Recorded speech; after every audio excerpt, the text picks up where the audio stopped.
네, 안녕하십니까. 바쁘신 와중에도 서울경제와 법무법인 율촌이 공동 주관하는 중대재해법 시행 1년 시사점과 대응 전략 웨비나에 참석해 주셔서 감사합니다. 먼저 율촌 중대재해센터 총괄센터장이신 김경수 변호사님의 인사 말씀이 있겠습니다. 안녕하십니까. 율촌 중대재해센터 총괄센터장 김경수 변호사입니다. 바쁘신 중에도 귀한 시간을 내셔서 웨비나에 참석해 주신 안전보건 및 법무 담당 임직원 여러분께 감사의 말씀을 드립니다. 벌써 중대재해법이 시행된 지 1년이 다 되어 갑니다.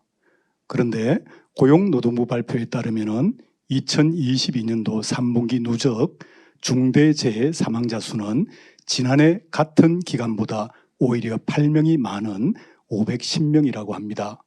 그래서인지 고용노동부는 최근 중대재해 감축 로드맵을 발표하면서 정부 규제와 처벌만으로는 사망사고를 줄일 수 없다는 결론에 이르렀다면서 중대재해법의 한계를 인정하고 자기규율 예방체계로의 정책 전환을 밝히기도 했습니다.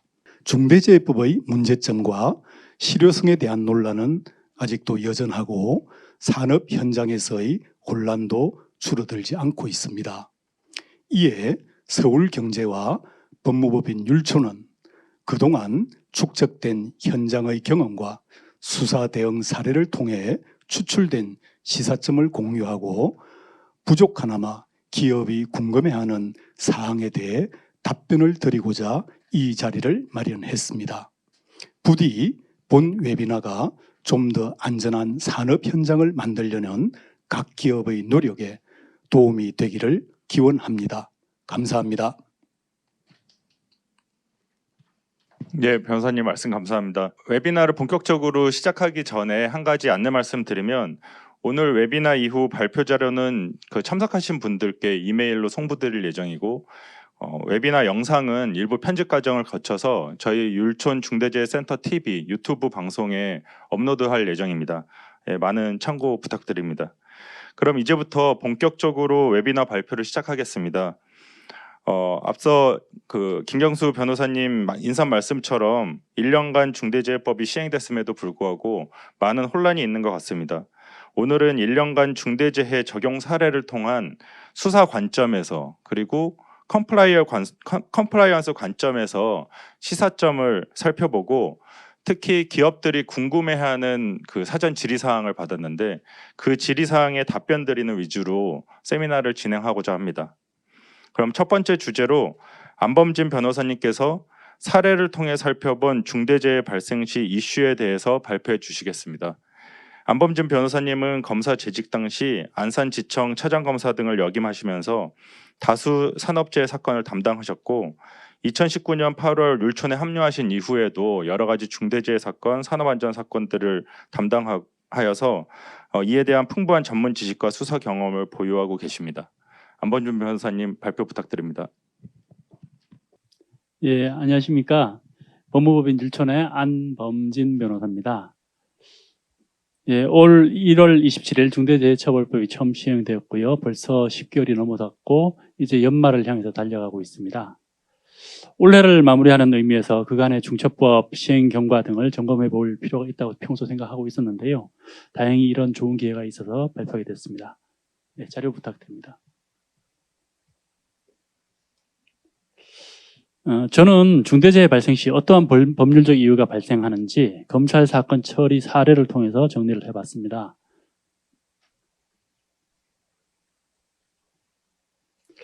먼저 2022년 11월 기준으로 노동청에서 중처법 위반으로 입건한 것은 58건, 그리고 중처법 위반으로 검찰로 송치한 것은 23건 정도로 파악되고 있습니다.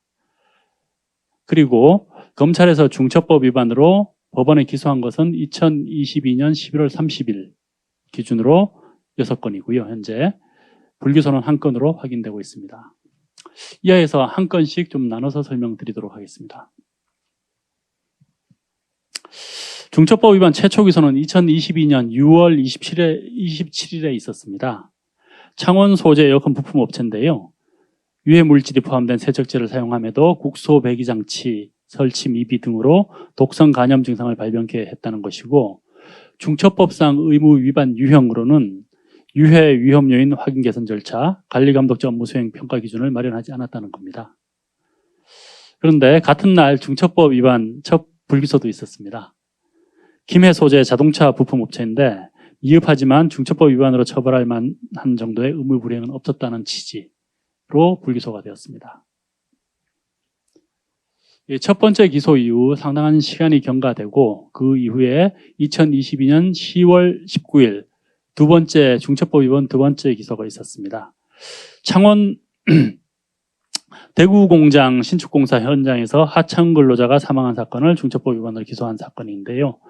내용은 원청으로부터 하도급 받은 회사 근로자가 11m 높이 지붕에서 고소 작업대에 안전대를 걸지 않고 작업 중 추락한 사고입니다. 사고 발생 자체는 올해 3월 29일에 발생했습니다.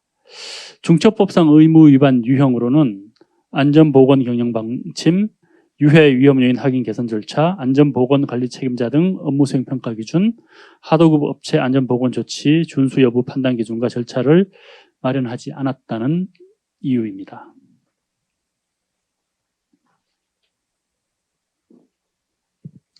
그 다음에 지난 11월 3일 중처법 위반 세 번째 기소가 있었습니다.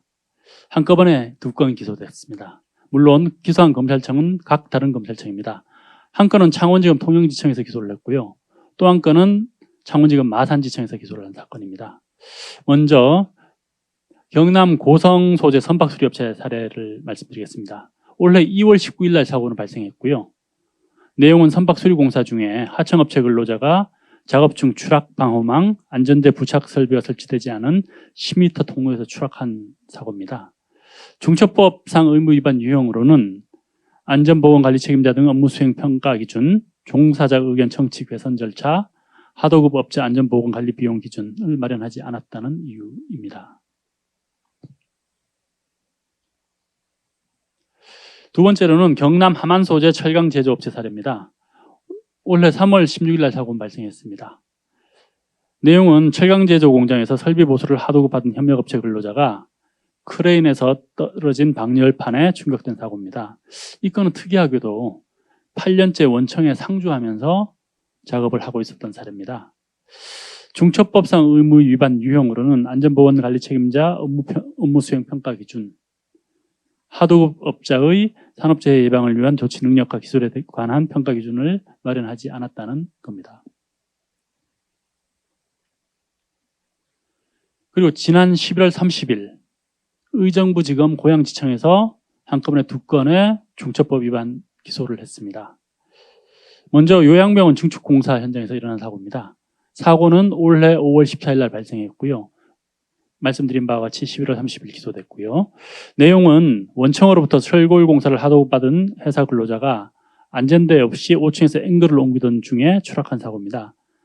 중처법상 의무 위반 유형으로는 유해 위험 요인 확인 개선 절차, 안전보건관리 책임자 등 업무 수행 평가 기준, 중대산업재해를 대비한 매뉴얼을 마련하지 않았다는 겁니다.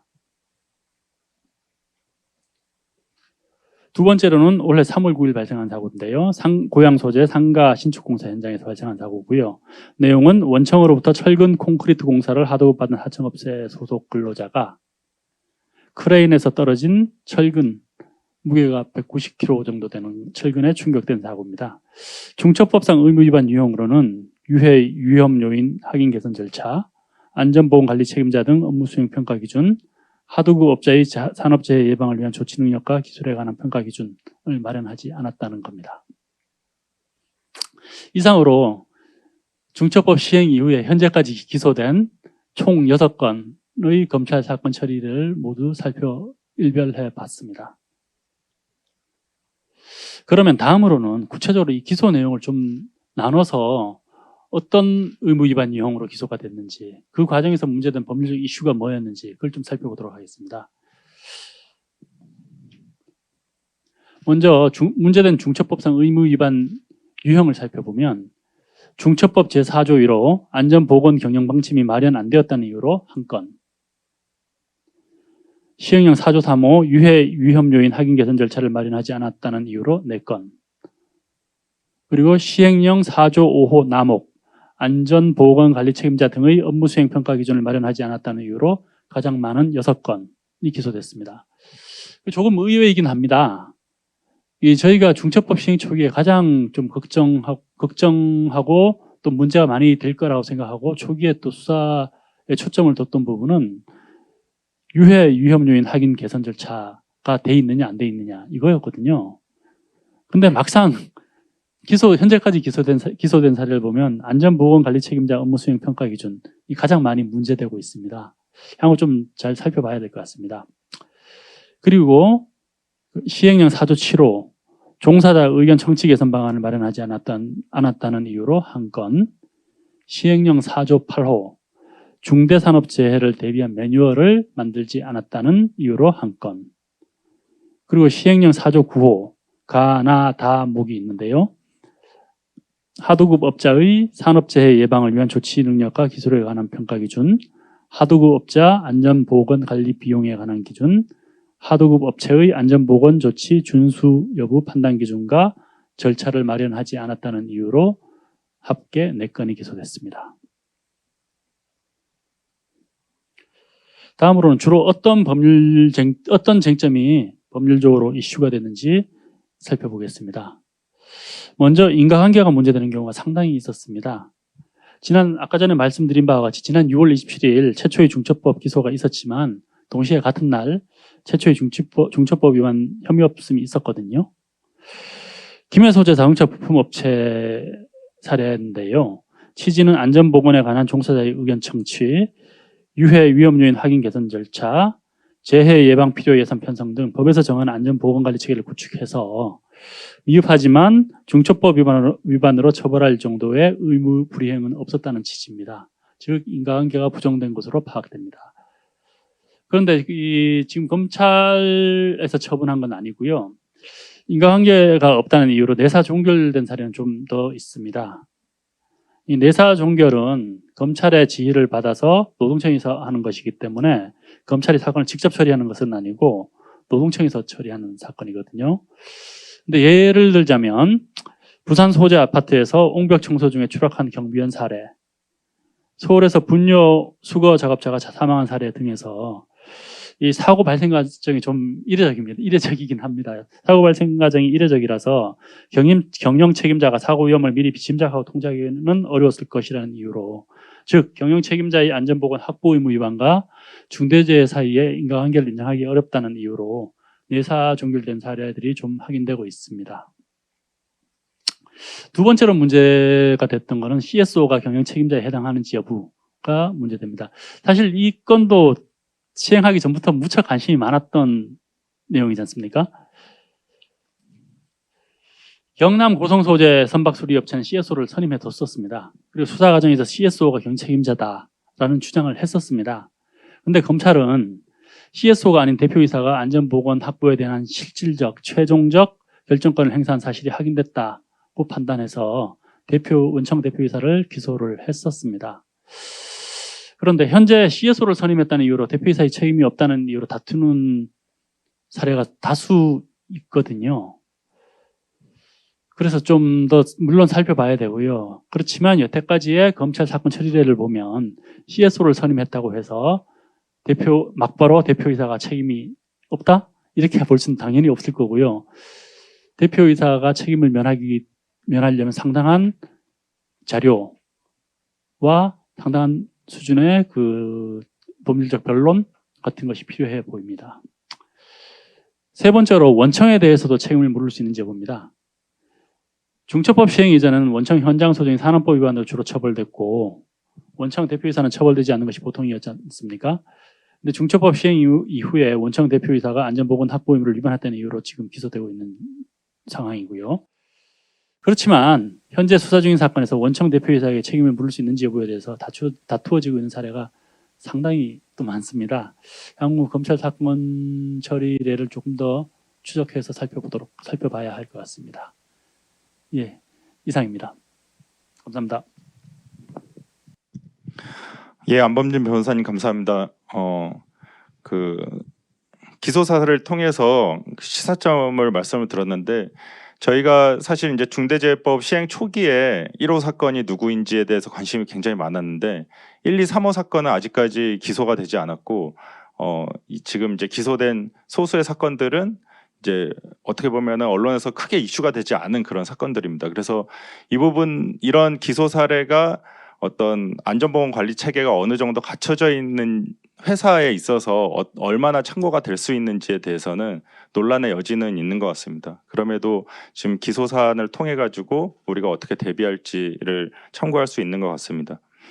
그럼 두 번째 주제로 박영만 변호사님께서 안전보건 관리체계 운용 시 이슈에 대해서 발표해 주시겠습니다. 박영만 변호사님은 원래 직업환경의학과 전문의였는데 변호사로 되신 이후에는 다양한 의료사고, 산업재해 사건을 수행하셨고 2018년부터 중대재해법이 제정된 2021년 초까지는 고용노동부의 산재예방보상정책국장으로 재직하시다가 2021년 4월에 율촌에 합류하신 이후 중대재해 사건 많이 도와주시고 계십니다. 예, 박영만 변호사님 발표 부탁드립니다. 네, 안녕하십니까. 율촌 중대재해센터의 박영만입니다. 컴플라이언스 관련 안전보건관리 체계 운용에 대해서 말씀드리겠습니다. 아무래도 이런 기소 사건이 있다 보니까 중대재해가 발생한 이후 수사 사례를 통해서 현장에서 안전보건 관리 체계를 어떻게 운용을 해야 될지가 중요해질 수밖에 없고, 그래서 일단 사례를 통해서 안 변호사님이 리뷰를 해주셨습니다만은 그 중에서 평상시에 안전보건 관리 체계 운용에 관한 내용을 한번 살펴보도록 하겠습니다. 그 화학물질 중독 사건이 이제 두 건이 있었는데 아시다시피 한 건은 기소가 되고 이제 한 건은 기소가 안 됐습니다. 여러 가지 차이가 있습니다. 회사 규모도 좀 차이가 있었던 것 같고요. 또 그 중독자, 재발생자도 숫자에 좀 차이가 있었습니다. 그렇지만은 제가 보기에 가장 중요한 것은 중대재해처벌법이 요구하는 것이 어떤 회사의 능력에 맞지 않는 불가능한 것을 요구하는 것이 아니라 기존의 산업안전보건법에 따른 조치들을 충실히 하라는 것이라고 여러 차례 정부 당국에서 이야기를 한 바 있습니다. 지금 한 회사는 산업안전보건법에 따른 국소 배기 장치를 전혀 설치하지 않았고, 한 회사는 설치는 했지만 이게 기능이 좀 떨어졌던 사례입니다. 두 사례에서 여러 가지 차이가 있습니다만은 가장 중요한 것은 이것이 아니었나 싶습니다. 기소가는 회사는 유해 위험 요인 확인 개선 업무 절차를 이제 전혀 갖추지 않았다라는 사유로 중대재해법 위반이 인정을 해서 기소를 했고요. 한 회사는 어찌 되었든 위험성 평가를 하면서 작업자들의 의견을 듣고 그에 따라서 배기 장치에 대해서 개선 조치를 시행했고, 그러한 것들이 회사의 위험성 평가, 유해 위험 요인 확인 개선 절차가 진행이 됐다라고 수사기관에서는 판단을 한 것 같습니다. 산안위 등을 통해서 종사자 의견을 듣고 필요한 시설에 대한 개선 계획도 세웠고, 그에 따른 재해 예방 예산을 편성했기 때문에 이런 것들 여러 가지 사정들을 고려를 해서 수사기관에서는 이제 유사한 사례에서 한 회사만 기소를 한 것으로 보입니다. 두 번째 사례입니다. 이게 공사 현장 첫 이제 건설 현장 사건인데요. 이 회사에서는 수사기관에서 이제 4가지 위반 항목을 지적을 했습니다. 이제 2번, 4번 항목은 이제 누구나 법 시행 전부터 예상을 했던 것입니다. 2번 위험성 평가, 4번 협력업체 평가, 이런 것들이 실제 인과관계 판단에 있어서 중요한 이슈가 될 것이다라고 예상을 했기 때문에 이 두 가지는 이제 별로 새로운 것이 아닙니다만은, 첫 번째 안전보건 경영 방침을 마련하지 않았다는 것은 조금 의외입니다. 회사에 안전보건 전담 조직이 있었다면 가장 기본적으로 이 정도는 했을 텐데 이걸 또 마련이 안 됐다는 것은 아마 회사가 영세했다거나 전혀 이런 중대재해법에 대한 대응을 준비를 하지 않았던 것으로 지금 보입니다. 지금 이제 들어오신 지금 이 방송을 듣고 계신 분들은 회사에서는 아마 이런 곳은 없지 않을까 생각을 합니다. 그리고 세 번째는 이제 방금 전에 안 변호사님께서도 지적을 해주셨습니다만은 이런 관리 책임자, 관리 감독자에 대한 업무 수행 평가 기준이 마련되어 있지 않다라는 지적을 했습니다. 수사기관의 입장은 법 시행 전인 1월 27일 이전에 이런 평가 기준이 마련되었어야 하고 이 기준에 따라 전반기 한 번, 하반기 한 번 평가를 했어야 한다라고 조금 엄격하게 해석을 하고 있는 것 같습니다. 이 부분에 관해서는 그 정부에서도 어떤 해설서나 이런 것들을 통해서 단순히 평가를 해야 된다 이 정도만을 이야기를 했었고 어떤 식으로 어떤 방법으로 어떤 절차를 거쳐서 평가를 해야 되는지는 구체적으로 발표를 한 바가 없었기 때문에 좀 현장에서는 약간 좀 의외였던 것 같습니다. 다음 사례입니다. 조선소 이제 추락 사고에서도 이제 마찬가지로 업무 수행 평가 기준 그리고 안전보건 관리 비용에 관한 기준 이런 내용들이 좀 문제가 됐었습니다.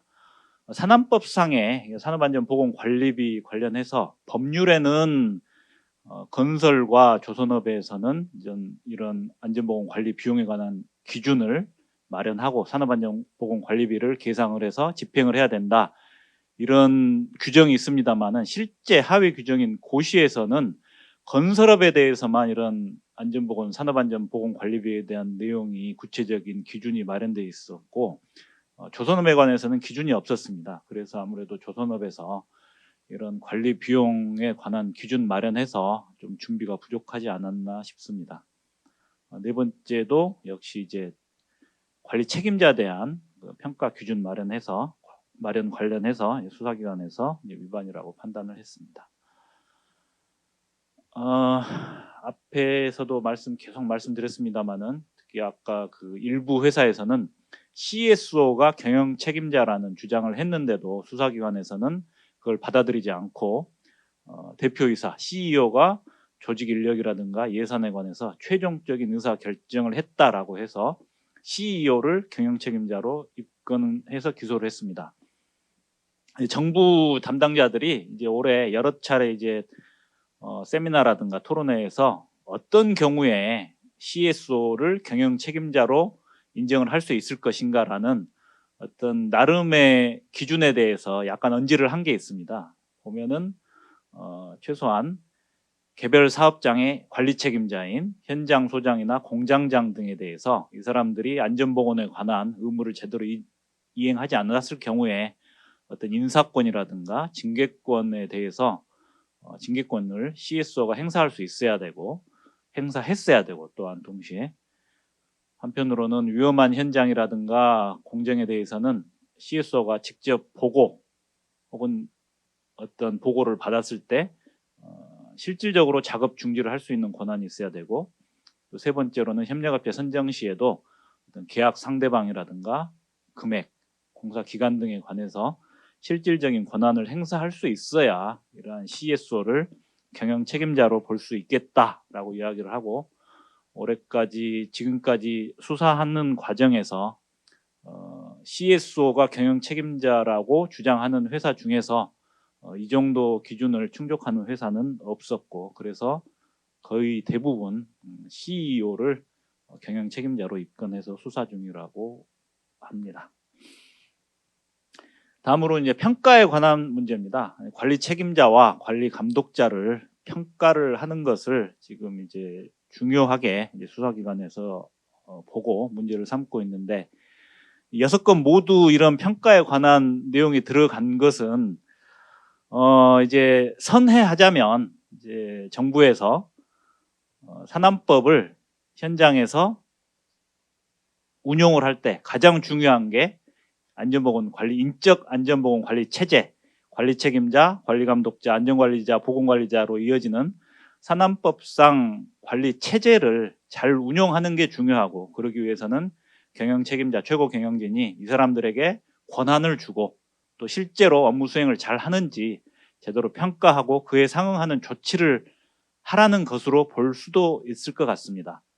아까 말씀드린 1호 기소 사건도 결국 산안법상 의무를 지켰느냐 지키지 않았느냐에 따라서 기소와 불기소가 갈린 것처럼 결국 중대재해처벌법이라는 것이 현장에서 산업안전보건법을 지키지 않는다는 반성적인 고려 하에서 시행이 되는 것이기 때문에 결국 중대재해처벌법을 운용하고 그에 대해서 현장에서 집행하는 정부기관으로서는 구체적인 내용을 적용되는 이런 산업안전보건법에 관한 내용을 계속 강조할 수밖에 없을 것으로 생각합니다. 그렇지만 한편으로는 이렇게 모두 이런 것들 6개의 사안에서 이런 평가에 관한 문제를 지적한다는 것은 그 준비가 일선에서 좀 부족했다는 것이고, 제가 보기에는 가장 큰 원인은 정부의 해설서나 이런 여러 가지 발표 중에 이런 평가에 대해서 그렇게 구체적이고 어떤 중요하게 언급한 내용이 부족한 것도 하나의 원인이 되지 않나 싶습니다. 어쨌든 이런 이제 평상시 안전보건 중대재해법상의 체계를 운영할 때에는 이런 평가가 중요해질 수밖에 없습니다. 법문상으로는 이렇게 적격, 부적격 두 단계로만 평가를 하고 그에 따라서 뭐 모든 사항을 뭐 일률적으로 적격으로 평가했다라고 하더라도 그걸 법 위반으로 볼 수는 없을 것 같습니다. 법에는 평가 체계를 갖추라고 돼 있지 뭐 어떤 식으로 평가를 해야 된다라고는 할 수는 없지만은 그래도 어떤 중대재해법에 또는 산업안전보건법의 실질적인 현장에서 제대로 작동하는 것을 보장하기 위해서는 최소한 상중하 정도로 등급을 나누고 어떤 경우에 상, 어떤 경우에 하인지 기준을 절차를 만들어 놓은 다음에 그러한 내용에 따라서 뭐 하등급이 뭐 계속된다거나 너무 많다거나 한 경우에는 인사고과에 반영을 해서 뭐 임금이라든가 인사 이런 것들에 어느 정도 영향을 미칠 수 있는 시스템을 만들어 놓는 게 좋을 것 같습니다. 또한 중대한 과오가 있어서 이런 책임자나 관리감독자들이 중대한 과오로 법에서 정한 혹은 회사에서 정한 어떤 의무를 이행하지 않았을 때에는 징계, 뭐 경우에 따라서는 인사위원회를 통한 중징계도 단순한 과실, 단순한 어떤 그 사고 발생이라는 결과만으로 징계를 하는 것은 바람직하지 않습니다만은 그 과정에서 회사가 정한 어떤 규정을 고의나 중대한 과오로 지키지 않았을 때는 어떤 식으로든 책임을 묻는 절차가 있어야 될 것 같습니다. 그리고 이제 또 하나 문제가 되는 게 이제 소규모 회사 같은 경우 또 사업장이 한 곳인 경우에 대표이사가 사업장에 상주를 하면서 현장의 관리 책임자 역할까지 동시에 수행하는 경우가 있습니다. 그렇다면 그 경우에 경영 책임자인 대표이사가 자신의 중대재해법상의 의무 이행에 대해서도 스스로 평가를 해야 하느냐라는 이런 딜레마가 생길 수가 있습니다. 거기에 대해서는 아마 이제 정부 입장은 그 여러 가지 뭐 질의 회신 등을 통해서 지금까지 나타나는 걸로 보면은 대표이사가 스스로를 평가하는 것이 조금 뭐 어렵다고는 하더라도 자신이 업무 수행에 안전보건에 관한 업무 수행에 필요한 권한과 예산을 충실하게 활용을 하는지를 어느 정도 기준을 만들어 놓고 그에 따라서 조금 평가를 뭐 내부적으로 하기 어렵다면 좀 외부적인 평가라도 통해서라도 이런 것들을 기록에 남겨놓는 게 필요할 것으로 생각합니다. 그 다음 이제 관리 감독자 평가입니다. 저희들이 이제 어떤 자문 업무라든가 외부에 강의를 가다 보면은 또 사고 대응을 할 때 공통적으로 현장에서 하시는 말씀이 결국 산안법상의 안전보건 조치들 그리고 중대재해법상의 여러 가지 의무들을 이행할 때는 현장의 관리 감독자들이 직접 움직이고 이분들이 이제 활동적으로 나서지 않는 이상 산재 예방이라든가 안전조치 수준을 올리기가 어렵다는 말씀을 여러 차례 말씀을 하십니다. 이분들은 당연히 이제 산안법상에 규정된 대로 생산 업무를 직접 지휘 감독하면서 현장에서 작업자들과 같이 일을 하시는 분들이기 때문에 이분들의 역할은 매우 중요합니다. 따라서 최소한 산안법에서 정해진 여러 가지 역할들, 작업 방법이라든가 작업자 배치, 특히 위험성 평가. 위험성 평가는 이분들이 작업자들과 실질적으로 정말 집중적으로 논의를 하지 않는 이상 형식적으로 흐를 수밖에 없습니다. 이분들이 현장 작업자들과 제대로 위험성 평가를 할 수 있도록 회사에서 좀 교육을 하고 지도를 하고 그런 것들을 조금 이제 감독을 하셔야 될 것 같습니다. 그런 절차들을 만드셔야 되고요. 여러 가지 안전 조치도 실질적으로는 이분들이 이제 책임지고 하게 돼 있습니다. 또 위험 작업에 대한 지휘라든가 응급 조치도 이분들의 역할이기 때문에 이 각각의 항목에 대해서 최소한의 등급을 나누고 그러한 것들에 대해서 징계가 안전 보건에 관해서는 어떤 징계라든가 어떤 야단을 쳐가지고 되지 않는다는 것을 이제 여러 전문가들이 말씀하십니다. 일단 인센티브를 주는 것으로부터 시작을 하셔서 이분들이 현장에서 직접 책임감을 가지고 작업을 하실 수 있게 회사에서 시스템을 만드시는 게 좋을 것 같습니다. 이제 법에서 정한 중대재해법에서 정한 반기 1회 이상 점검하는 것들이 이렇게 있는데요. 여기에 대해서는 회사에서 각 조금 이제 특히 이런 것들을 잘 신경을 쓰셔서 이행을 하셔야 될 것 같고요. 중대재해법 시행령 개정에 관한 이야기가 작년에 나왔었습니다.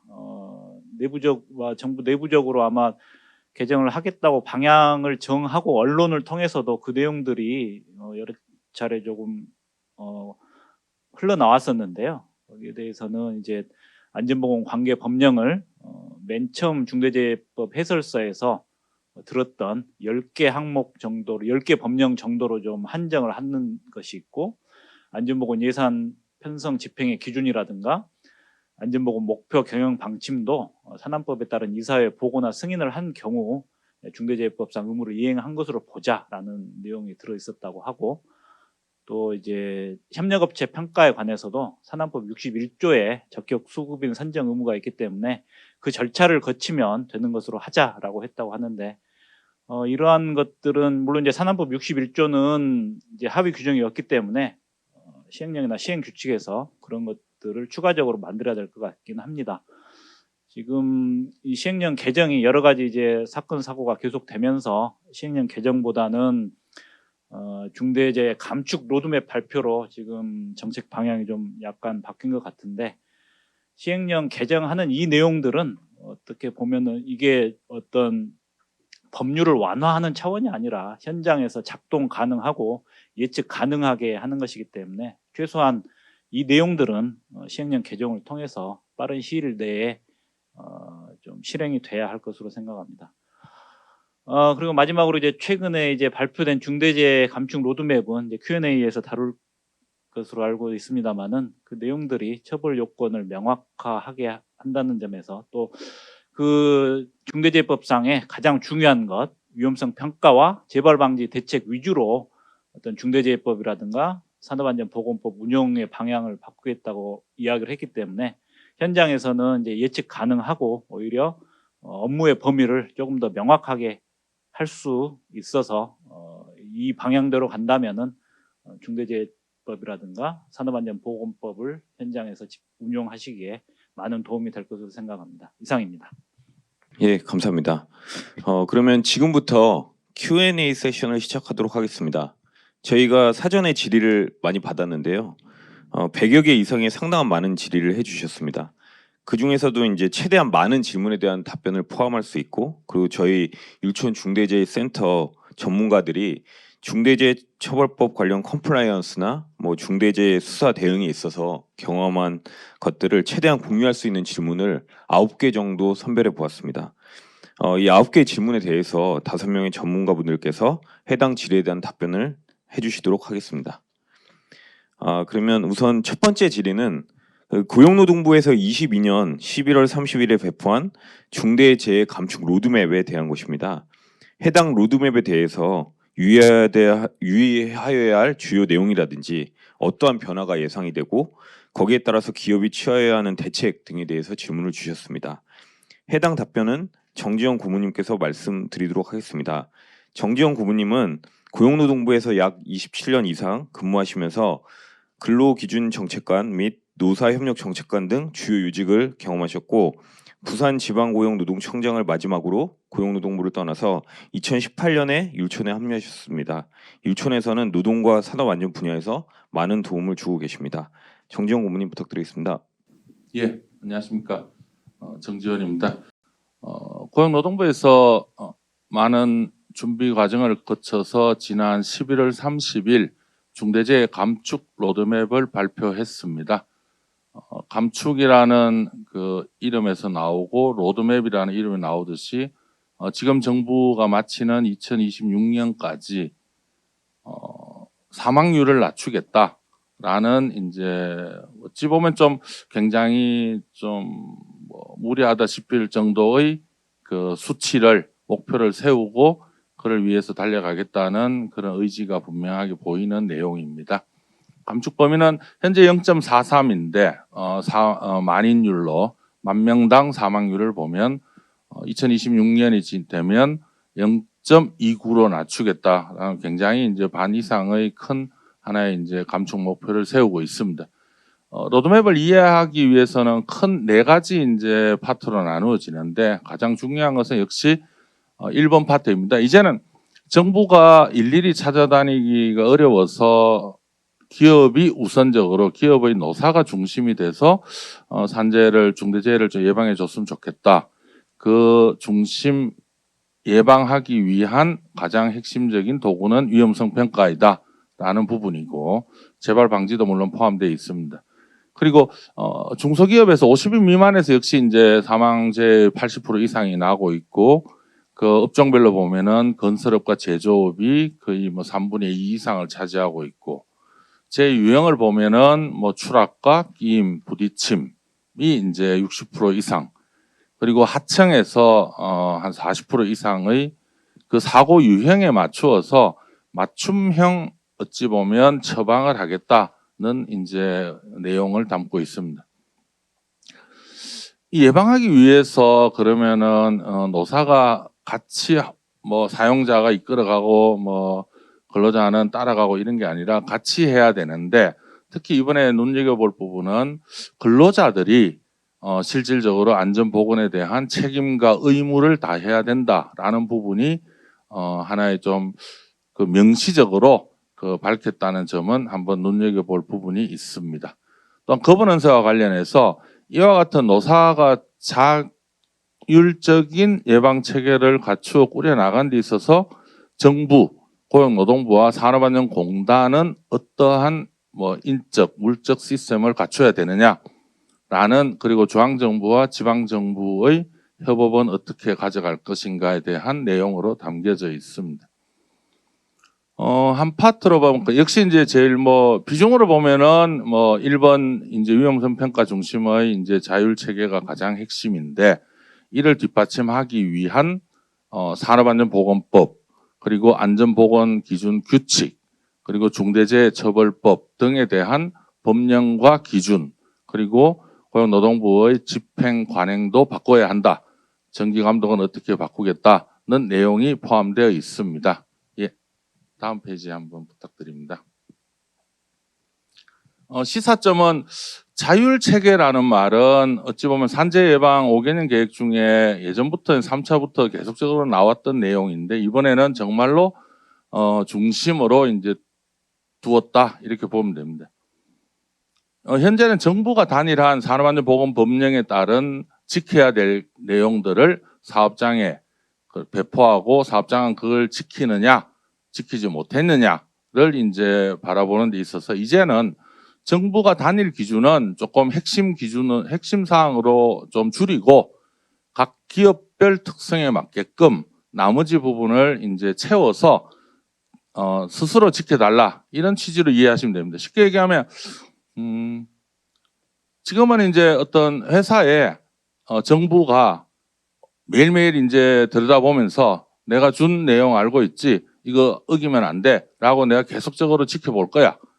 매일매일 지켜보고 볼 거야라는 식의 이제 접근이었다면 이제는 그 회사의 특성에 맞게끔 이제 100개면 100개가 아니고 한 50개 정도를 주고 나머지 50개는 건설업이면 나머지 50개 부분은 건설업에 맞춰서, 화학 공장이면 화학에 맞추고, 서비스는 서비스에 맞춰서 100개를 채워서 스스로 잘 지켜주세요. 제가 안 오더라도 노사가 잘 지키셔야 돼요.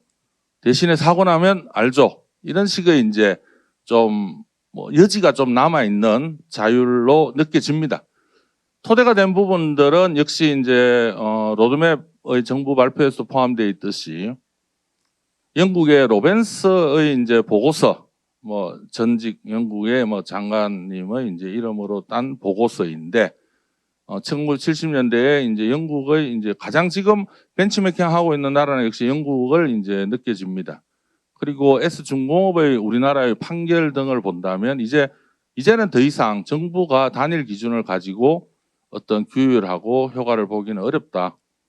이제 노사가 이제 자율적으로 채워 나가지 않으면 줄지 않는다라는 이제 어찌 보면 되게 절박한 그런 부분이 포함되어 있습니다. 문제는 그러면 자율규제의 핵심 수단은 위험성 평가인데, 정부는 내년에 300인 이상, 24년에 이제 50인 이상, 25년에 5인 이상으로 의무화하겠다. 지금도 이제 되어 있는데 조금 더 이제 더 법제화, 법률이 되어 있는 부분들을 더 이제 산업안전보건법에서 명료하겠다라는 이제 이야기인데, 그러면 기업이 이제 자율적으로 그 위험성 평가에 대해서 나름대로 살을 붙여서 우리 기업, 그 정답이 옛날에 하나였는데 이제는 답이 회사별로 다를 수 있다는 거죠. 그 다른 답에 대해서 정부가 이 답에 대해서 인정할 거냐 말 거냐에 대한 명확한 답이 없습니다. 로드맵 어디를 보더라도. 그리고 또 하나가 의무화라고 하는데, 위험성 평가의 이제 하나의 테크니컬한 부분에 있어서의 평가 보고서의 의무화는 이해가 되는데, 중처법이 1월부터 시행되고 있기 때문에 중처법에는 이제 앞서 안 변호사님과 박 변호사님이 이야기한 중처법의 이제 지켜야 되는 의무의 핵심 규정으로 되어 있는 유해 위험 요인에 대한 확인 개선 의무는 바로 위험성 평가와 거의 같다고 보면 되는데, 이미 그걸 시행하고 있다라는 부분이고요. 그럼 기업이 각 개별 기업별로 지키고 있느냐 아니냐, 충족되었느냐 아니냐에 대한 부분인데, 정부도 얘기하고 있습니다.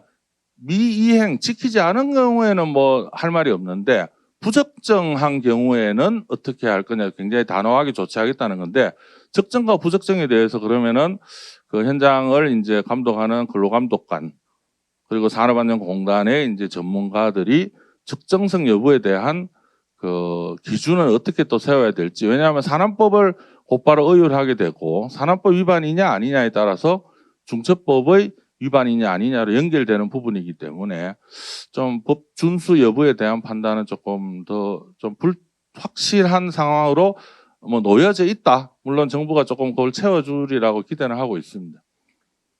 노동계에서는 기업 봐주기다, 자율 체계가 말이 되느냐, 더 이제 강화해야 된다, 처벌을, 이렇게 이야기하고 있고, 사용자 측은 아니 지금도 숨 넘어가고 있는데 또 위험성 평가를 또 어떻게 더 하란 말이냐, 옥상옥 규제다, 이런 식의 이제 굉장한 프레임에 대한 이제 논란이 있는데, 아까 다시 말씀드렸듯이 적정성에 대한, 그럼 다 지키면, 영국의 보고서는 다 지키면 법정 의무를 다 준수한 거로 이렇게 인정한다, 이렇게 이제 대체적으로 받아들여지는데, 그러면 면책이 되느냐라는 부분이 이제 아직까지도 불명확하고요. 중처법의 개정 방향 또한 불명확하기 때문에 기업의 이행 부담은 상당한 수준으로 늘어날 거로 이제 예상이 됩니다. 왜냐하면 위험성 평가가 지금도 이제 건설업 같은 경우에는 수시 위험성 평가가 거의 매일 이루어진다고 보면 되는데, 매일 새로운 작업들이 이루어지니까 그 나머지 이제 모든 사업장의 위험성 평가가 상시적으로 일상화된다라는 것은 곧바로 그 위험성 평가를 하고 유해 위험 요인들을 점검할 수 있는 전문 인력들이 있어야 됩니다. 그리고 그 전문 인력들을 활용하는 데 있어 따르는 비용도 상당 부분 올라갈 것이다. 그러니까 굉장히 높은 수준에서의, 현재보다 굉장히 높은 수준에서의 어떤 예방 의무를 이행하는 단계를 기대를 하게 된다는 거죠. 그러면 이래 했을 때 어느 정도 해야 됩니까? 라고 했을 때의 여전히 이제 좀 불확실하다. 결국에는 내년 초에 밝혀지는 근로감독 계획에 내용이 어느 정도 될 거냐. 예를 들어 정기 감독을 위험성 평가로 대체하겠다라고 했거든요. 한 2만 한 6, 7천 개를 하는데 한 반 정도가 정기 감독인데, 정기 감독을 할 때 이제 산업법령 뭐 위반 이제 체크리스트를 가지고 감독관이 현장에 가는데, 이제는 위험성 평가를 했느냐 안 했느냐는 거는 그러면 사업주로부터 이제 아니면 노사로부터 브리핑을 받고 열심히 했네요라고 해서 예 알겠습니다 라고 할지, 아니면 그거는 그거고 여전히 산업법 이거 눈에 보이는데요, 이거는 위반하면 어떡할까요? 왜냐하면 산업법 직무 규정에 따르면 위반 사항이 나오면 무조건 입건입니다. 그런 차원에서 근로감독 계획을 발표할 때 산업법 직무 규정도 바꿔질지 또 한번 지켜봐야 되는 부분이고요. 법령 개선 TF 운영도 어떻게 할지, 결과적으로는 이제 법제도 개선이 어떤 방향으로 갈지에 따라서 노사가 이제 지켜야 되는 수준도 조금 뭐 가이드가 되지 않을까 싶은 생각이 듭니다. 어쨌든 이번 로드맵을 통해서 본 시사점을 말씀드렸습니다. 네, 말씀 감사합니다. 그 두 번째 질의는 첫 번째 질의와 조금 연관성이 있는 것 같은데요. 그 산업안전보건법령 개정 가능성에 대한 사항입니다. 일전에 중대재해처벌법 시행령 개정안에 대한 논의가 있어 왔습니다. 근데 현재는 다소 지지부진한 상황으로 보입니다. 다만 고용노동부에서 배포한 방금 전에 발표하신 중대재해 감축 로드맵에서는 안전보건 기준규칙 현행화, 그리고 안전보건 관계 법령 간 정합성 제고 등 어떤 산업안전보건법령 개정을 추진하겠다는 내용도 담고 있는데요. 이에 대한 개정 내용, 방향 및 기업에 미칠 수 있는 영향에 대해서 질문 주셨습니다. 해당 답변도 정지영 고문님께서 말씀드리도록 하겠습니다. 예, 이어서 말씀드리겠습니다. 산업법령 개정 가능성을 크게 보면 중대재해처벌법, 산업안전보건법, 그리고 하위 규정인 산업안전보건기준규칙이 가장 중요한 법률로 느껴집니다. 먼저 가장 관심이 많은 중대재해처벌법에 대해서 로드맵을 통해서 보면 박영만 변호사님들께서도 말씀하셨지만 처벌 요건을 명확화하겠다, 위험성 평가 중심으로 준수 의무를 통합하겠다, 이 뜻으로 보면 지금은 가지수가 너무 많은데 위험성 평가 중심으로 좀 통합하고 좀 깔끔하게 지켜야 되는 의무도 뭐 많지 않게 하겠다, 이런 이제 뜻으로 느껴집니다. 다만 위험성 평가를 제대로 하기 위해서는 아까 말씀드렸듯이 인력이나 예산 부분도 포함이 되고, 위험 요인에 대한 점검을 위해서는 그 종사자의 의견 이제 수렴도 해야 되고 해서 현재 중첩 법령 시행령과 법률에서 규정되어 있는 여러 가지 연관되어 있는 의무들은 뗄래야 뗄 수 없는 경우에는 같이 묶여서 갈 거다라고 보여지고요. 제재 방식 개선이 이제 가장 현재 많은 분들의 관심이 많은 부분인데, 고용노동부 Q&A를 보면 세 가지가 예시되어 있습니다. 형사처벌을 강화한다, 또는 경제벌, 관로에서 과징금으로 이제 표시를 해뒀습니다. 전환, 또 산안법과 일원화, 요 등을 이제 논의가 있는데 어떻게 TF를 통해서 만들어 보겠다, 이런 식의 Q&A가 명시되어 있습니다. 그러면서 이제 제재 방식 개선에 대해서 고용노동부 로드맵에 보면 선진국 사례를 토대로 이렇게 되어 있습니다. 근데 그 밑에 이제 소개되어 있는 선진국 사례는 전부 다 영국이나 좀 벌금이나 좀 경제벌에 관한 내용들을 이제 예시를 하고 있는데, 그래 보면은 유추를 해서 합리적으로 보면은 경제벌로 대체가 되나? 라고 했을 때 대신에 그 상습이나 다중인 경우에는 더 강화하겠다는 처벌도 되어 있습니다. 그래서 형사처벌을 버리지 않겠다라는 뜻으로도 보이고요. 그래서 본다면 우선 경제벌을 대체하고 형사벌을 삭제하는 경우를 예상할 수 있는데, 이 경우에는 중대재해처벌 등에 관한 법률에 이제 존립이 좀 어렵죠. 왜냐하면 산안법의 사업주가 법인을 처벌할 수 있고 그게 이제 행위자가 아니기 때문에 지금 중처법에서는 그 원청의 대표이사, 그리고 개인 사업주나 경영 책임자를 처벌하기 위한 부분인데, 형사벌이 삭제되면은 중처법도 없어지나, 그게 앞서 얘기한 산안법과 일원화의 이제 같은 맥락인가라고 생각도 될 수 있고요. 형사처벌은 두고 경제벌도 같이 병행할 경우에는 굉장히 과잉 제재가 됩니다. 왜냐하면 개인에 대해서는 형사처벌, 아니면은 또 이제 뭐 다수재해일 경우에는 형사처벌, 뭐 단수재해나 한 명 사망일 경우는 경제벌, 이렇게 병과가 가능한 이제 법률 체계가 가능한지 첫 번째 봐야 되고, 또 하나가 현행 중처법에 경영 책임자에 대해서는 징역형 또는 10억 원 이하의 벌금, 또 그 법인에 대해서는 병과를 하고 있습니다. 50억 원 이하. 거기에 더해서 그러면 기업이 이제 지키지 않아서 사고가 났는데 지키지 않은 거에 대한 어떤 뭐 부당한 이득을 봐서 과징금을 부과한다면 뭐 사중의 이제 제재가 가능한 것이냐라는 식의 논란은 TF를 통해서 좀 정리가 돼야 될 것 같다라는 부분이고요. 그리고 로드맵에 보면은 아까 말씀드렸듯이 50인 미만의 80% 이상의 사고가 집중되기 때문에 그 영세 중소기업에 대해서는 재정적, 인력, 기술 지원을 하겠다라고 하는데, 내년 1월이 되면은 50인 미만부터 5인부터 50인까지가 중처법이 이제 그대로 적용이 됩니다. 그러면 이 부분에 대해서는 그대로 두고 또 계속적으로 지원도 하고 처벌도 같이 둘 거냐, 아니면은 이제 과감하게 영세 중소기업에 대해서는 처벌 부분을 조금 더 유예를 해야 될 것이냐라는 부분은 굉장한 금년 이제 내년 말이 되면은 굉장한 이제 그 논란이 되고 반드시 이제 TF에서 정리를 해줘야 될 것 같은 생각이 듭니다. 산업안전보건법이 바뀌는 부분은 앞서 말씀드렸듯이 위험성 평가를 단계적으로 의무화하겠다. 그리고 산업안전보건위원회도 30인 이상으로 확대한다. 이 부분은 시행령 부분이기 때문에 뭐 내년부터 금방 할 수는 있습니다. 정부의 법 개정 의지는 분명히 있습니다. 산재보험료를 할증하겠다. 그리고 제일 마지막 부분인데 CCTV도 설치하고 근로자 핵심 안전 수칙도 뭐 법제화하겠다. 이런 내용들이 담겨져 있습니다. 산업안전보건법의 이제 통과 가능성은 중대재해처벌법과 다르게 상당히 높습니다. 왜냐하면 대다수가 두텁게 의무가 강화되는 부분입니다. 문제는 앞서 말씀드렸듯이 위험성 평가 중심으로 자율 체계로 전환하겠다고 한다면 기업의 이행 여부에 대한 판단 기준은 현재는 로드맵상에 보면 이렇게 되어 있습니다.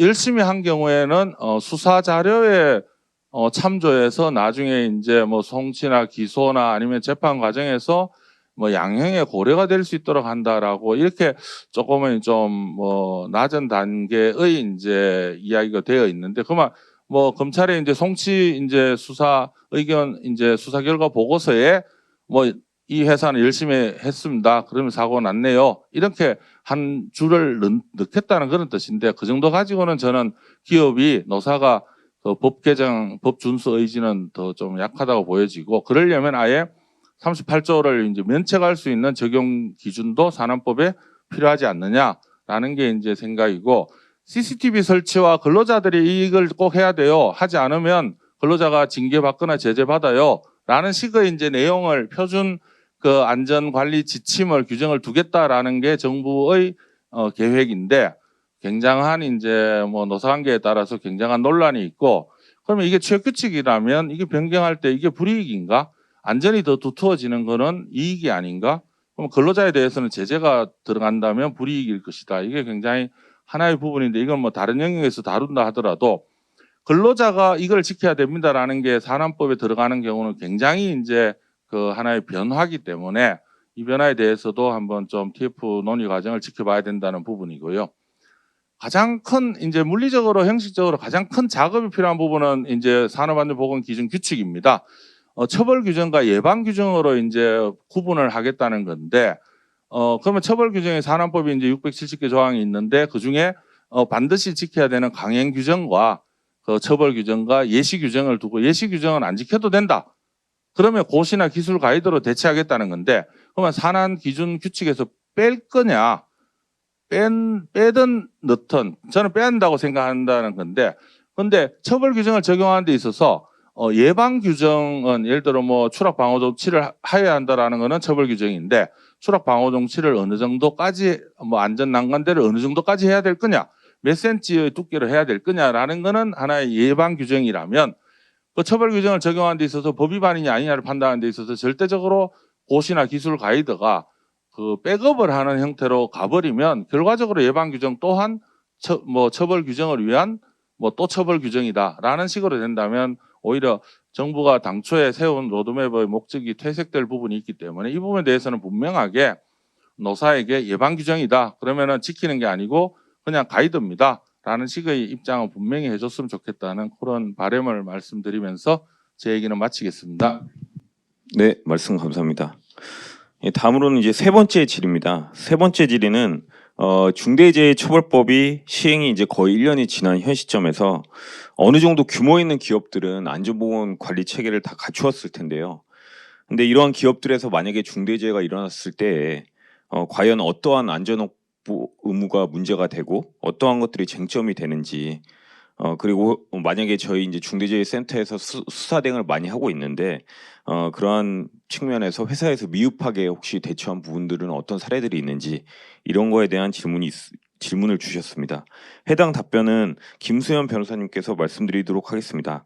김수현 변호사님은 검사 재직 당시 노동, 산업안전 등 공안 업무를 주로 담당하셨고 창원지방검찰청 통영지청장을 마지막으로 검찰을 떠나 2022년에 율촌에 합류하셨습니다. 율촌에서는 검찰에서의 풍부한 수사 경험을 바탕으로 다수의 중대재해 사건 대응에 있어 핵심적인 역할을 하고 계십니다. 김수현 변호사님 부탁드리겠습니다. 안녕하십니까, 김수현 변호사입니다. 질문하신 부분에 대해서 답변 드리겠습니다. 자료를 보면서 설명드리겠습니다. 이 중대재해 수사 대응 관련돼서는 워낙 기업별로 그다음에 사고 내용 유형별로 그 대응 방안이 천차만별이어가지고 일괄되게 설명드리기가 좀 어려운 부분이 있어서 중대재해 사건의 수사 구조를 살펴보면서 각 단계마다 어떤 것들이 중점이 되어야 되는지 그 기업 입장에서 대응할 때 주로 관심을 가져야 되는 부분이 어떤 부분인지라는 그 흐름을 보면서 설명드리는 걸로 하겠습니다. 먼저 사고가 발생하면 제일 먼저 중처법 적용 대상인지 아닌지를 살펴보게 됩니다.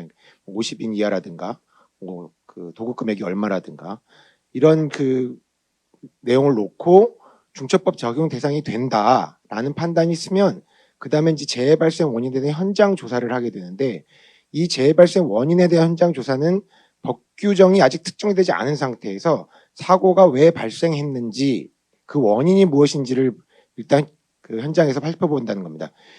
이 단계에서 대부분의 경우에 재해 발생 원인이 특정이 되고 그러면 그 뒤에 앞으로 살펴볼 그 산업법사 안전조치 의무가 특정되거나 불이행된 원인이 규명되는 것들이 다 이날 했던 재해 발생 원인에 대한 현장 조사를 바탕으로 이루어지기 때문에 이 첫날이나 둘째 날 정도에 있게 되는 현장 조사에서 초기 대응은 매우 중요하다고 할 수 있습니다. 이때 초기 대응이 자칫 잘못하게 되면 불필요하게 오해되는 말들을 해서 나중에 향후 수사에 굉장히 불리하게 작용할 여지가 있고 조사를 나온 근로감독관이나 경찰관들에게 잘못된 정보가 제공되어서 선입견을 갖게 되면 나중에 그것을 되돌리기가 어려운 점들이 꽤 많이 발생합니다. 그래서 초기 대응은 꼭 전문가와 함께 하시는 게 중요하다는 말씀을 드리고 싶고요. 그렇게 재해 발생 원인에 대한 현장 조사가 있고 나면 산업법상 안전조치 의무가 특정이 되어야 됩니다. 그러니까 어쨌든 뭐 중처법도 산업안전보건법을 잘 지키라는 법이 셈이니까 산업안전보건법상의 안전조치 의무가 어떤 게 위반됐는지를 그다음에 이제 법 규정을 적용해야 되는 거죠. 그래서 법 규정을 찾아야 되는 작업이라고 할 수 있는데 이때는 이제 안전 전문가분들하고 법률가의 협업을 통해 가지고 그 발생한 사실을 법률적으로 어떻게 해석해야 되고 그게 산업법상 안전조치 의무 어디에 해당되는지를 정확히 특정하는 것이 매우 중요하고 그 특정된 다음에 특정된 그 규정을 바탕으로 해가지고 향후 수사 대응을 해나가는 것이 필요합니다. 이렇게 그 산업법상 안전조치 의무가 특정되고 나면 그 다음에 그 안전조치 의무가 있는데 그 의무가 왜 불이행됐는지 원인을 규명하게 됩니다. 이 원인에는 뭐 예를 들어서 현장의 안전조치가 이게 그 규정은 마련됐지만 실제로 집행되지 않았다거나 휴먼 에러이라거나 아니면 예기치 못한 숨은 위험이 있어서 발생한 거라든가 이런 식으로 안전조치가 불이행된 원인을 규명하게 되는 것이라서 왜 이 의무가 이행되지 않은 원인을 찾아 나가는 단계는 결국 나중에 책임자를 특정하는 단계와 밀접하게 연관이 되어 있습니다. 그 다음에 불이행된 원인 규명이 되고 나면 그 불이행된 안전조치가 일단 특정이 되고 그게 왜 됐는지가 다 원인이 규명되고 난 다음 단계에서 그렇게 되면 불이행된 안전조치에 대한 관리상의 조치가 되어 있는지 안 되는지, 이게 결국 이제 중첩법 위반이 있는지 없는지를 살펴보겠다는 것이고, 이때는 중첩법상 의무와 그 사고 발생 간의 인과관계를 따져야 됩니다.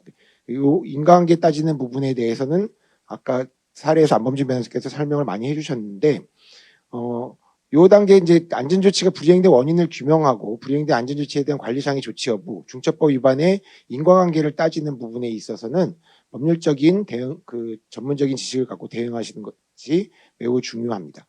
그래서 그 관리상의 조치가 그 제대로 되지 않았다라고 하면 그게 누구의 책임이냐?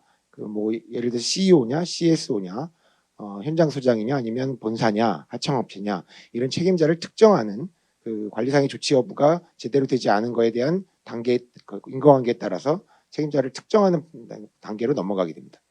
이렇게 이제 사고 발생부터 책임자 특정까지 각 단계마다 이제 대응하시는 그 필요성이 있고 그 대응의 중점을 둬야 되실 부분들이 있는데, 전체적으로 살펴보면 그 중대재해 사건에서 가장 중요한 그 부분은 매뉴얼이나 규칙 이런 것들, 지침 이런 것들을 많이 마련해 놓으신 다음에 그게 단지 형식적인 서류 구비로 그치는 것이냐, 그 마련된 지침이나 이런 같은 매뉴얼이 말단까지 내려가서 현장에서 모두 이행이 강제되고 있느냐, 이 부분이 제일 중요한 것 같습니다.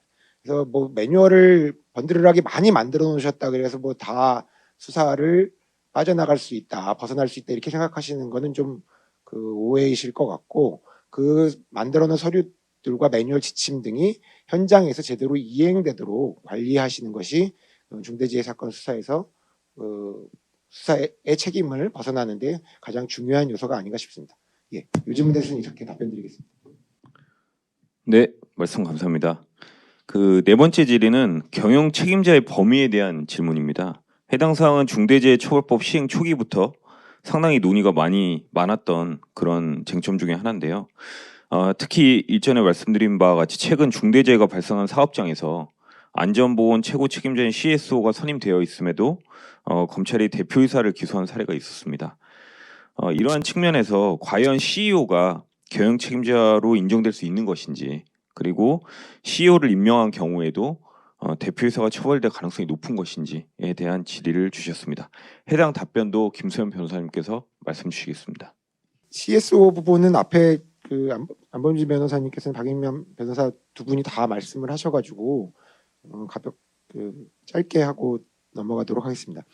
그 최근에 이제 CSO가 선임됐다고 했음에도 불구하고 그 기소된 그 사례는 검찰 쪽 말을 들어보면 이분 선임되신 지 얼마 안 됐고 실제로 선임되신 지가 얼마 안 돼서 안전보건 관련된 어떤 전적인 권한을 제대로 그 행사하기 전에 사고가 발생했습니다. 그래서 다 그런 특징이 있어서 그 사례만 가지고 CSO가 선임되어도 그 CEO가 기소될 것이다라고 단정하기는 좀 어려운 면이 있지만,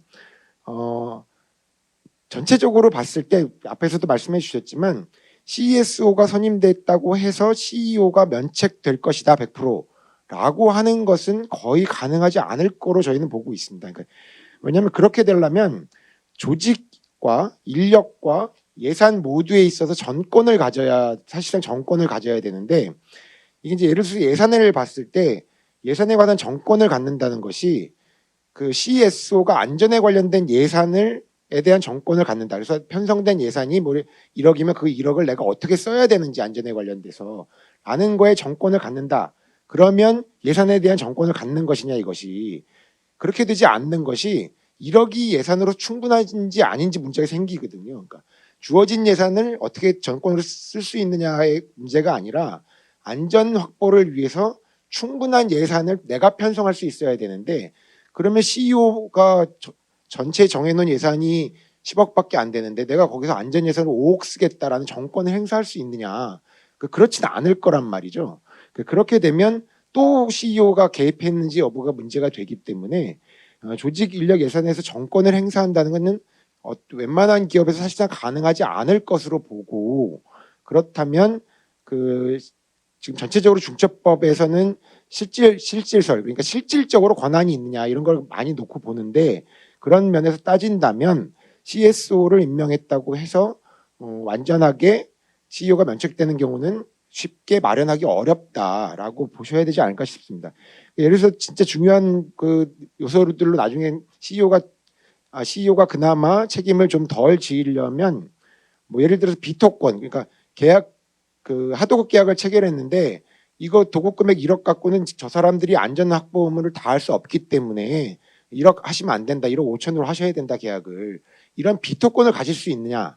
그다음에 현장에서 갖고 있는 진행되는 공사를 이거는 위험하기 때문에 한 달 동안 중지해라. 이거는 안전 문제 해결될 때까지 라는 정도의 권한을 가질 수 있느냐. 라는 것들이 구체적으로 다 살펴봐야 되는 문제가 있어서 쉽게 SO 선임으로 CEO가 면책된다고 단정하시는 것은 위험할 것 같습니다. 예. 여기까지 말씀드리겠습니다. 네, 말씀 감사합니다. 다음으로 5번째 질의입니다. 5번째 질의는 도급 사업 시에 협력업체의 관리에 대한 사항입니다. 중대재해처벌법에 따라 이제 직영 근로자뿐만이 아니라 도급 용역 위탁 시에 협력업체 근로자에 대한 안전보건 확보 조치도 이루어져야 되는데요. 특히 중대재해 발생이 대부분 협력업체 근로자에게 발생한다는 점에서 해당 의무 이행은 상당히 중요하다 이렇게 볼 수 있겠습니다. 그런데 현실적으로 협력업체 중에는 이제 영세한 업체가 상당히 많고 특히 이제 보통 지역을 기반으로 하거나 이제 계속적으로 계약을 유지하고 있던 업체들 같은 경우에는 안전보건 역량이 이제 조금 미흡하다는 이유로 계약 해지 등을 하는 것이 좀 현실상 어려움이 있을 수 있을 것 같습니다. 이러한 측면에서 이제 협력업체를 어떻게 관리해야 되는지에 대해서 질문을 주셨습니다. 해당 답변은 김관우 수석 전문위원님께서 말씀드리도록 하겠습니다. 김관우 수석님은 안전공학 박사로서 약 20년간 한국산업안전보건공단에서 근무하셨고 최근에는 안전보건공단 공공기관평가실 안전관리 등급부 부장으로 근무하시다가 2022년에 율촌에 합류하셨습니다. 율촌에서는 중대재해처벌법 컴플라이언스와 안전보건관계법령에 관련된 구체적인 실무 안전보건 조치 등에 대해서 자문을 수행하고 계십니다. 김관우 수석님 부탁드리겠습니다. 예, 김관우 수석입니다. 본 질의 내용은 아마 검찰 기소권에서 중요한 요소로 아마 작용하고 있는 것 같습니다.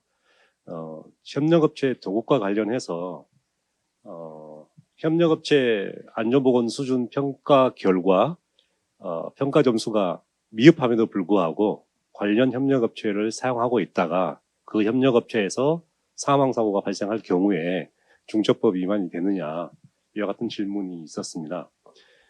구체적으로 기주 주신 사업장은 지방군 지역에 소재하는 사업장이고 그러다 보니까 협력업체가 아주 영세하고 그러다 보니 안전보건 수준 평가를 했음에도 불구하고 종종 점수가 미흡한 그런 협력업체가 있음에도 불구하고 타 협력업체를 선정할 수 없으니 부득이하게 기존의 협력업체를 사용하고 있는 그런 사례입니다. 그러하다 보니까 원청에서는 관련 협력업체에 대해서 안전보건 어떤 지원 활동을 적극적으로 하고 있고 그런 와중에 중대재해가 발생했을 때 원청의 어떤 중처법 위반 여부가 적용됐느냐 여부를 질의해 주셨는데요. 고용부 중처법 해설서를 보시게 되면 도급 등의 위탁을 줄 때 협력업체에 대해서 안전보건 수준 평가를 하게끔 돼 있고 점수가 미달한 경우에는 계약을 하지 않도록 이렇게 설명을 하고 있습니다. 이와 같은 것을 하기 위해서 협력업체에 대한 안전보건 수준 평가 기준과 절차를 마련해서 시행하라고 되어 있습니다. 따라서 협력업체의 어떤 안전보건 수준 평가 결과 그 점수가 미흡함에도 불구하고 관련 협력업체를 사용하다가 중대산업재해가 발생할 경우에 중처법상의 어떤 위반 여부가 배제될 수 있는 가능성은 좀 낮지 않는가 이렇게 생각이 듭니다. 그런데 실질적으로 현실적으로 지역적인 측면이라든지 아니면 기술적인 측면이라든지 아니면 협력업체 어떤 상황 등으로 인해서 부득이하게 기존의 협력업체를 사용할 수밖에 없는 그런 상황이 다수 존재합니다. 이는 아마 대한민국의 대부분의 어떤 사업장에서 고민하고 있는 그런 사항이라고 볼 것 같은데요. 이런 경우에 원청에서는 협력업체에 대한 안전보건 수준 확보를 위해서 기본적으로 지원하는 노력을 병행해야 될 것이고, 더불어서 가장 중요한 요소가 선제적으로 위험성 평가를 통해서 선제적으로 위험 요소를 통제하는 그와 같은 어떤 노력을 해야 될 것이고, 특히 위험한 고위험 작업에 대해서는 안전작업 허가제도를 필수적으로 운영을 해서 적극 활용하는 게 바람직하다고 사료됩니다. 예, 이상입니다. 다음은 6번째 질의입니다. 6번째 질의는 안전보건 관리 책임자, 총괄 책임자, 그리고 관리 감독자에 대해서 직무 수행을 평가하도록 중대재해처벌법에서 정하고 있는데요. 이 중대재해처벌법에서는 해당 평가 항목이라든지 평가 방법, 이런 구체적인 기준이나 절차에 대해서는 규정하고 있지 않고, 그 산업안전보건법에서 이런 안전보건 관리 책임자 등의 법정 직무만 정하고 있습니다. 이러한 상황에서 구체적으로 이런 안전보건 관리 책임자 등에 대한 평가를 어떤 방법으로 진행해야 되는지에 대해서 질문을 주셨습니다. 해당 답변도 김관우 수석님께서 말씀드리도록 하겠습니다. 예, 본 질의권도 아마 검찰 어떤 기소권의 어떤 중요한 요소 중에 하나라고 사료가 됩니다.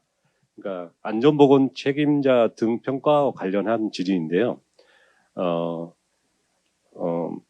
사업장의 안전보건 관리 책임자 평가를 사업장의 안전점검 평가로 가름할 수 있는지 여부에 대해서 지지를 주셨습니다.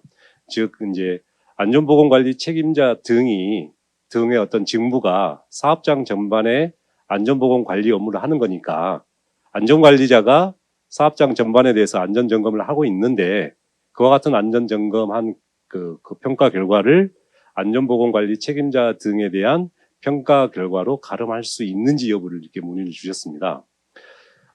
본건도 보시게 되면, 본 사례도 보게 되면, 본 내용도 보게 되면 중처법 시행령 제4조 제5호 나함목에 따르면 안전보건관리 책임자 등에 대한 평가 기준을 마련하고 그 기준에 따라서 반기 1회 이상 이행 점검을 하고 관리하라고 되어 있습니다. 따라서 단순히 안전관리자가 사업장 전반에 대해서 이행 점검한 결과를 가지고 안전보건관리 책임자 등에 대한 평가 결과로 가름할 수 있는 것은 아니라고 봅니다. 다만 중처법상의 안전보건관리 책임자 등에 대한 평가 기준을 마련하고 안전관리자가 이행 점검할 때 이 평가 기준을 포함해서 이행 점검을 한다고 하면 가름이 가능하다고도 볼 수 있을 것 같습니다. 다만 이런 경우에도 안전관리자가 실질적으로 안전보건관리 책임자 등을 평가하여 개선하게 할 수 있는지에 대한 재반 사정을 좀 고려할 필요가 있고, 더불어 이 평가가 형식적으로 실시되어져서는 안 된다는 점을 유의할 필요가 있다고 생각합니다. 예, 감사합니다. 다음은 이제 7번째 질의입니다. 7번째 질의는 중대재해처벌법이 이제 시행된 지 거의 1년이 됐기 때문에 그 와중에도 이제 중대재해가 계속 발생하고 있고, 거기에 따라 다수 사건에 대해서 수사가 진행 중에 있습니다. 그래서 이제 최근 검찰에서 중대재해처벌법 위반으로 대표이사를 기소한 사례들도 계속 늘어나고 있고요. 이와 관련해서 중대재해처벌법 위반으로 처벌된 사례라든지 구속된 사례가 있는지, 또 앞으로 얼마나 처벌이 이루어질지, 이런 점에 대해서 질문을 주셨습니다. 해당 답변은 첫 세션에서 중대재해 발생 이슈로 발표하셨던 안범진 변호사님께서 말씀드리도록 하겠습니다. 예, 지금 이 검찰에서 기소한 사건은 저 표에서 보시는 바와 같습니다. 11월 30일 기준입니다. 처음에 2022년 2월에 발생했는데 6월 27일 날 기소가 됐고요. 3월 29일 날 발생한 것이 10월 19일, 2월 19일 발생한 것이 11월 3일, 3월 16일, 11월 3일 날 기소가 됐고요. 3월 9일 날 발생한 것이 11월 30일, 5월 14일 날 발생한 것이 11월 30일 이렇게 기소가 됐습니다. 점점 처음에 6월 달에 한 건 기소됐다가 10월 달에 한 건, 11월 달에 총 4건이 기소가 됐습니다. 점점 많아지고 있고요. 그 이유는 지금 중첩법 위반 기소 의견으로 송치된 사건이 점점 많아지고 있는 데다가 또 검찰에 송치된 지 상당한 기간이 지난 사건도 꽤 많이 있거든요. 그래서 지금 11월 이후로 많아지고 있고 12월에도 상당히 있을 것으로 보입니다. 지금 현재 전국적으로 검찰청이나 아니면 노동청에서 이 중첩법 관련해서 소환이 많이 늘고 있습니다. 많이 늘고 있기 때문에 좀 앞으로 많아질 것으로 보입니다. 그리고 이 전부 다 저 6건 모두 불구속 기소 사건입니다. 그렇지만 맨 처음 기소된 사건은 검찰에서 구속영장을 청구를 했었는데 법원에서 기각했던 겁니다. 그리고 나머지는 상당 부분 합의가 됐기 때문에 불구속 기소가 된 면도 있고요. 그렇기 때문에 검찰 구속영장 청구에 대해서는 항상 신경을 곤두세워서 대비를 해둬야 될 것 같습니다. 예, 이상입니다. 8번째 질의는 중대재해처벌법 준수 등을 위한 안전보건관리 체계 구축에 있어서 안전관계 법령상의 법정 의무보다 엄격한 기준으로 이제 회사 내 지침이라든지 규정을 두고 이행하는 회사들도 많이 있는데요. 이러한 지침이나 규정을 위반하였을 때도 처벌이 되는지에 대한 것입니다. 그래서 예를 들어서 산업안전보건법상의 도급에 따른 산업재해 예방 조치 중에 이제 합동 점검이 있는데요. 그 합동 점검 관련해서 건설업은 2달에 한 번, 그리고 그 외 사업은 분기에 한 번으로 되어 있는데 이제 회사 내부적으로 조금 더 엄격한 기준으로 월 1회 한다 이렇게 정해놨을 때 그걸 지키지 않은 경우 그러한 위반으로 처벌될 수 있는지에 대한 사항입니다. 해당 답변은 첫 세션에서 안전보건관리체계 운용 시 이슈를 발표하셨던 박영만 변호사님께서 말씀 주시겠습니다. 이런 질문을 이제 하시는 회사는 아무래도 이제 안전보건 관리 수준이 좀 뛰어난 관리를 잘 하고 있는 회사에서 질문을 하실 수 있을 것 같습니다. 법정 기준을 근근히 지키는 회사에서는 뭐 이런 질문을 하실 일이 없을 것 같고요. 어쨌든 뛰어난 역량을 가지고 사업장을 열심히 관리하는 회사에서 이런 의문을 가지시는 것 같은데 법에서 정한 규정보다 더 열심히 했는데 뭐 그걸 가지고 처벌의 사유로 삼는다면 그건 온당치 않을 것 같습니다. 여러 가지 뭐 정부 발표라든가 또 뭐 법 규정 자체 이런 것들을 보더라도 일단 안전보건 확보 의무에 관해서 중대재해법 이제 실시 전후에 정부 당국자들이 여러 차례 강조해서 이야기를 한 바가 있습니다. 이 중대재해법은 법문 자체에서 사업 또는 사업장의 특성 및 규모 등을 고려해서 조치를 하라고 했습니다. 회사 특성에 맞는 자체 규범을 가지고 만들으라고 했고요. 그건 당연히 최소한 법정 기준은 이상이겠죠. 법 기준 이하의 규범을 해서는 안 될 것이니까요. 법은 최소한의 기준이니까요. 그렇지만은 그것은 그 회사의 특성을 고려한 조치여야 되는 것이고요. 그 이상 과도한 것을 어떤 법률이나 정부에서 요구할 수는 없을 것 같습니다. 또 한편으로 가장 중요한 위험성 평가에서도 이런 이제 우리 고시 등에 보면 위험성 평가라는 것은 작업 중에 합리적으로 예견 가능한 위험 요인을 평가해라라고 돼 있고 또 그 위험성에 대해서도 합리적으로 실천 가능한 범위에서 낮은 수준으로 감소를 해라라고 돼 있습니다. 합리적이란 말은 결국 법적인 기준을 지키고 그 기준에서 회사에서 할 수 있을 정도인 것이고 이런 합리적이라는 것은 어디까지나 법문을 기준으로 평가를 할 수밖에 없습니다. 다만 이제 대기업 같은 경우 이제 큰 회사들 사업장이 여러 곳이 있는 대기업에서 이제 각 사업장마다 이제 좀 특성이 다를 수가 있습니다. 작동한 이제 설치한 지 또는 이제 완공한 지 준공한 지 오래된 사업장에서는 아무래도 이런 업무들이 틀이 잡혀 있다고 할까요? 이제 순서에 따라서 이제 일정하게 이제 운용이 되는 그런 사업장이 있을 수가 있고 이제 최근에 새로 이제 설비를 들인다거나 이제 공장을 완료를 해가지고 이제 막 어떤 회사에서 이제 제품을 생산하는 그런 과정이 있을 수가 있습니다. 그렇다면은 후자가 당연히 어떤 위험 요인들, 파악되지 않은 위험 요인들이 많을 것이고, 또 그에 따라서 어떤 이 위험성 평가라든가 이런 것들이 이 기존에 오랜 시간 운영해왔던 공장에 비해서 약간 그 완벽하지 않을 가능성이 있습니다.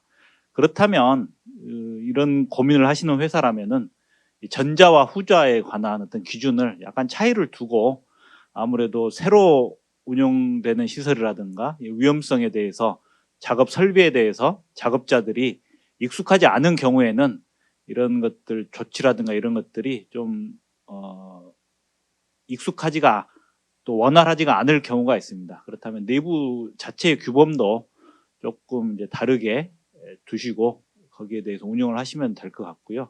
뭐 최근 여러 가지 판례들을 보더라도 정부나 법원에서는 의무가 없는데 법적인 의무가 없는 도급인이 아닌 발주자가 도급인 정도의 어떤 안전 관리를 했다고 해서 그 사고 났다는 결과만을 가지고 발주자에게 도급인 책임을 지우면 안 된다라는 판례도 있기 때문에 본인이 판단하기에는 발주자지만은 우리 회사는 안전보건을 최우선으로 하기 때문에 도급인 수준으로 현장의 안전을 관리하겠다라고 했을 때는 거기에 대해서 만약에 뭐 수사기관이나 법원에서 처벌을 하게 된다면 그것은 말 그대로 잘못된 신호를 현장에 보내서 오히려 이런 법의 집행이나 운용을 흐트러뜨리는 그런 결과를 일으킬 수도 있기 때문에 그런 경우에 대해서는 뭐 회사에서 일단 사고 발생 전에는 최대한 할 수 있는 관리를 충실히 하시는 게 좋을 것 같습니다. 그리고 또 이러한 법령보다 엄격한 기준이라고 하는 것이 중대재해 감축 로드맵에서도 뭐 예방 규정과 처벌 규정으로 나눈다는 말을 해서 예방 규정은 고시 등으로 좀 촘촘하게 사업장의 수준에 맞춰서 사업장의 종류별로 해서 나누어서 규정을 하겠다라고 했는데 일단 그게 가능하려면은 우선 처음에는 모든 것들을 다 이렇게 사업장 수준으로 해가지고 그렇게 기준을 나누기는 어려울 것 같고요. 설비, 기계들, 그러니까 대규모의 제조업체에서 사용하는 어떤 정밀한 대규모 시설과 기계와 소규모 사업장에서 사용하는 아무래도 좀 수동이고 이런 반자동적인 이런 기계에 관한 기준을 다르게 하는 것에서부터 시작을 할 수밖에 없습니다. 그것이 객관적으로 예측 가능하고 어떤 단계를 나눌 수가 있기 때문에 이런 법령에서 예방 규정에서 정하는 기준도 일단 시작은 그런 것에서 시작을 할 것 같고요. 이러한 기준을 만약에 이제 혹시나 기준을 어긴 것이 어떤 처벌과 관련해서 문제가 될 경우에는 수사기관으로서는 그 회사의 어떤 노력이라든가 기준이 동종이나 유사 기업과 비교를 했을 때 적정했는가, 예방 노력이라든가 이런 것들이 적정했는가, 그걸 보고 법의 기준에 맞추어서 판단하지 단순히 회사 내부의 규정을 지키지 못했다고 해서 어떤 처벌을 한다거나 더 엄하게 판단하지는 않을 것 같습니다. 이상입니다. 예, 감사합니다. 이제 어느덧 마지막 질인데요. 9번째 질의는 그 중대재해처벌법이 사무직이 대부분인 사업 또는 사업장에도 예외 없이 적용이 됩니다. 그런데 아무래도 사무직인 경우에는 업무를 함에 있어 유해 위험 요인이 좀 적고 특히 고위험 작업은 거의 없다고 볼 수 있는데요. 그러다 보니까 어떠한 조치에 초점을 맞추어서 안전보건 관리를 해야 되는지 난해한 부분이 있습니다. 이러한 측면에서 사무직 또는 제조업 본사에서 갖추면 좋을 그 안전보건 체계의 사례에 대해서 질문을 주셨습니다. 해당 답변도 박용만 변호사님께서 말씀 주시겠습니다. 예, 사무직 근로자에 대해서도 많이 질문들을 하시는데요. 안전보건 규칙, 산업안전보건 기준에 관한 규칙에 보면 사무직 근로자의 안전보건 관리에 대해서 적용될 만한 규정이 결국 그 직무 스트레스 관리에 관한 규정이 있는 것 같습니다. 과로사 같은 뇌심혈관계 질환 예방과 관련이 된 건데요. 법문, 규칙이죠. 법령의 규정에는 장시간 근로라든가 교대 작업, 또는 전업 차량 운전을 하는 경우 이제 사무직이나 본사와 관련돼서는 이분들이 주로 이제 문제가 될 것 같은데 이 경우에는 직무 스트레스를 관리를 하라고 직접 규정을 하고 있기 때문에 이런 경우에는 관리 프로그램을 만드는 것이 좋을 것 같습니다. 장시간 근로는 어쨌든 정의상으로는 법정 근로 시간을 초과하는 경우에는 장시간 근로라고 하고 있기 때문에 거기에 관해서도 좀 감안을 하셔야 될 것 같고요. 다만 이제 안전보건공단에서 나오는 여러 가지 연구 자료 등에 따르면은 하루 11시간, 주 60시간 이상 근무할 경우에 심혈관계 등에 대한 악영향을 끼친다라고 하고 있기 때문에 최소한 이 기준, 이 정도 이상을 근무하시는 경우에 대해서는 어떻게 작업시간 조절이라든가 휴식 관리를 할지에 대해서는 최소한 회사 내부적으로 규정과 절차를 가지고 관리를 하셔야 될 것 같습니다. 그리고 뭐 보건관리자라든가 여러 가지 보건관리 대행 기관 등을 통해서 직무 스트레스 요인에 대한 평가나 대책을 마련하시는 게 좋을 것 같고요. 그 회사가 이런 직무 스트레스가 과다해서 조금 사회적으로 문제가 됐던 어떤 콜센터라든가 이런 그 고객 응대 업무를 하는 근로자에 대한 것이 우선으로 될 것 같습니다. 또 장시간 근로가 또 이게 일반적인 그런 업종에서도 이런 것들을 평가를 하셔야 되고 이 뇌심혈관계 질환은 결국은 이제 고혈압 당뇨입니다. 고혈압 당뇨로 쓰러지시는 분들이기 때문에 건강진단 등을 통해서 고혈압이나 당뇨가 있어서 치료받으시는 분들은 필히 금연 상담을 하시고 금연 프로그램을 운영하시는 것을 권고를 드립니다.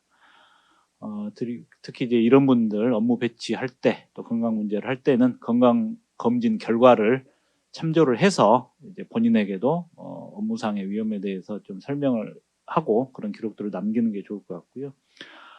과로사 사례에서 저희들이 이제 업무를 하다 보면 이제 뭐 회사 같은 경우에는 이제 매주 이제 심리 상담사가 회사로 방문을 하셔서 직원들의 어떤 심리 상담을 하는 경우가 있었습니다. 이분은 이제 과로에 의한 자살로 이제 산재 보험에서 이제 승인을 유족 보상 승인을 받으신 경우였는데 회사에서 어쨌든 직원들의 건강 관리를 위해서 외부 심리 상담사를 통해서 지속적으로 이런 상담을 통해서 이런 관리를 했었다라는 것들이 주요하게 회사에서 저희들이 이제 안전 관리에 관해 소홀하지 않았음을 소명할 수 있는 그런 근거가 됐었습니다. 이런 것들을 좀 참고하시면 좋을 것 같습니다.